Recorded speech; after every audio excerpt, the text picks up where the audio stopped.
Sumasahimpapawid mula sa Premier Ibanag City of the North.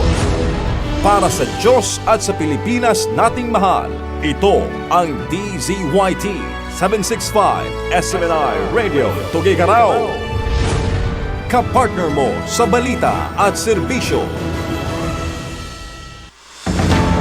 Kayo'y nakikinig sa DZYT 765 SMNI Radio to SMNI Radio News Blast.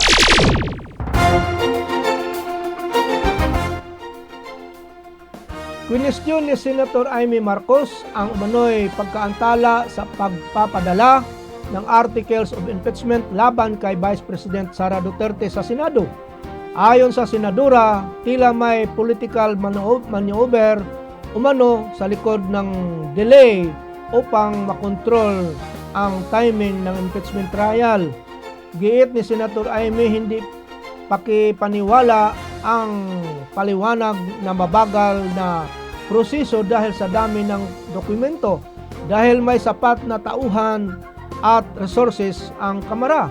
Binigyan din ng senadora na mas mabilis na maipadala ang impeachment article noong nakaraang taon sa kaparihong proseso.